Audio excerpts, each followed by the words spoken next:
राम राम दोस्तों, भीखाराम डेंडान चैनल पर आपका हार्दिक अभिनंदन एवं स्वागत है। दोस्तों, मैं आज आपको बगड़ावत भारत सुना रहा हूँ। बगड़ावत भारत के मैंने आपको 6 भाग सुना दिए हैं। तो दोस्तों, आज 7वां भाग लेकर के आया हूँ।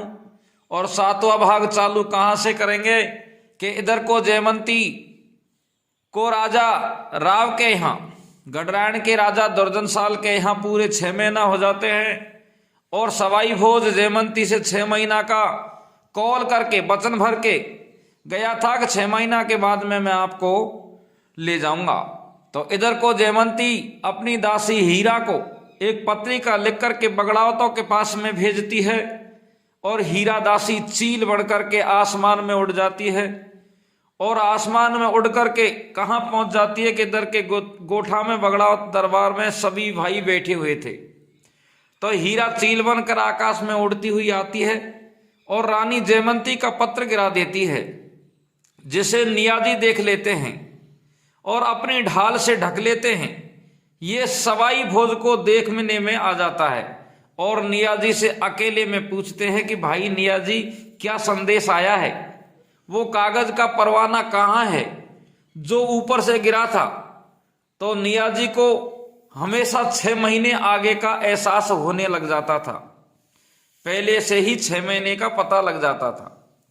इसलिए वे भांप जाते थे कि इस परवाने पर अगर हम गौर करेंगे तो सभी मारे जाएंगे। सवाई भोज जिद करते हैं तो नियाजी पत्र सवाई भोज को दे देते हैं।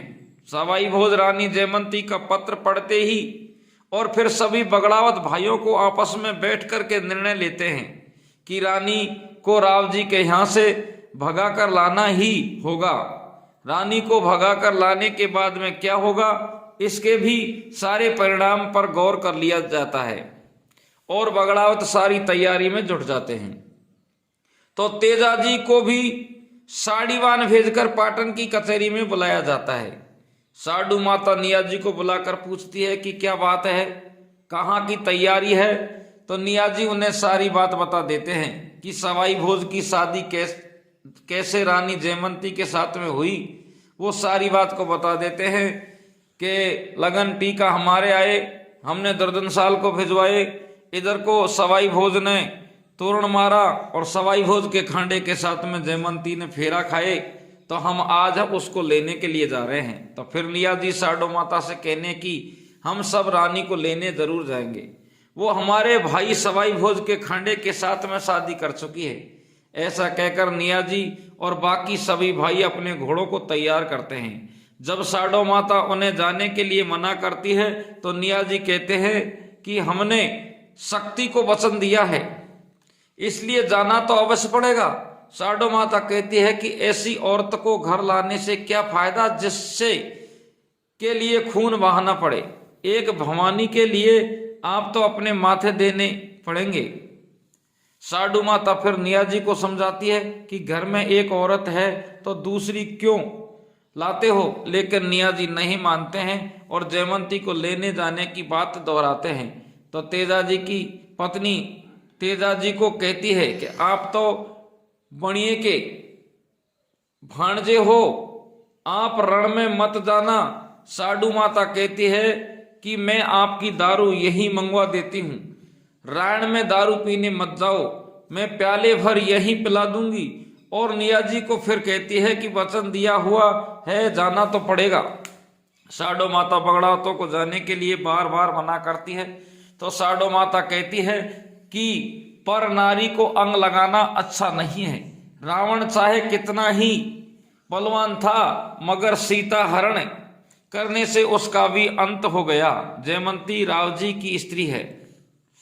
जयमंती राव जी की स्त्री है, पर नारी को आप भी मत लाओ, नहीं तो अंजाम बुरा होगा। साडो माता नियाजी को बताती है कि मैंने सपना देखा है कि खारी नदी के ऊपर घमासान युद्ध हो रहा है, कटे हुए माथों का ढेर लगा हुआ है और मेरी आंखों से आंसू आ रहे हैं। साडो माता कहती है कि मैंने भवानी को मुंड माला धारण किए हुए खारी नदी के घाट पर बैठे देखा है। इस पर नियाजी कहते हैं कि माताजी सपना तो झूठा होता है, सपने पर क्या यकीन करना। जब बगड़ावत साडू माता के बहुत समझाने पर भी नहीं मानते हैं तो साडू माता बगड़ावतों के गुरुजी को एक पत्र लिखती है कि गुरुजी आपके चेले गलत राह पर जा रहे हैं, आप आकर इन्हें समझाओ। तो बाबा रूपनाथ पत्र का जवाब देते हैं कि साडू माता रानी को तो जरूर लाना है। नियाजी बाबा रूपनाथ का पत्र पढ़कर सबको सुनाते हैं और बगड़ावतों के यहाँ रण जीत नगाड़ा बजने लगता है। माता साडो कहती है बाबा जी को तो आग बुझाने के लिए कहा था, उन्होंने तो और आग लगा दी। नियाजी रानी जयमंती की सुंदरता का वर्णन साडू माता के सामने करते हैं, उनके श्रृंगार और रूप के बारे में बताते हैं, उन्हें रानी पद्मिनी की उपमा देते हैं। इस पर साडो माता नियाजी से कहती है कि आप जाओ और रानी को लेकर आओ, मैं नई रानी को अपनी बहन के जैसी समझूंगी और उसे लेकर आओगे तो उसकी आरती उतारकर हंसी खुशी उसका स्वागत करूंगी। दूसरी सभी रानियां साडू माता से कहती है कि रानी जयमंती है तो बहुत खूबसूरत, लेकिन तो दूसरी की औरत बगड़ावत राण जाने के लिए अपने घोड़ों को श्रृंगार करते हैं। सवाई भोज हीरे पन्ने और सोने के जेवरों से सजी हुई बूली घोड़ी पर सवार होकर निकलते हैं। साडो माता बगड़ावतों को शाम के वक्त जाने के लिए मना करती है और सुबह जाने का आग्रह करती है। नियाजी कहते हैं कि जाना तो है, आप हमारी वापसी के लिए शगुन करना और अब हमें आज्ञा दो। साडो माता की अनुमति के बाद सभी भाई घोड़ों को नचाते हुए सवार होकर गांव के बाहर इकट्ठे होते हैं और देखते हैं सभी भाई आ गए मगर तेजाजी नहीं आए। नियाजी तेजाजी को परवाना लिखते हैं और तेजाजी आप पत्र पढ़ते ही जल्दी आना, हम आप पर आंच भी नहीं आने देंगे, आपको सुरक्षित वापस लाएंगे, आप नहीं आए तो आपका सिर काटकर साथ ले जाएंगे।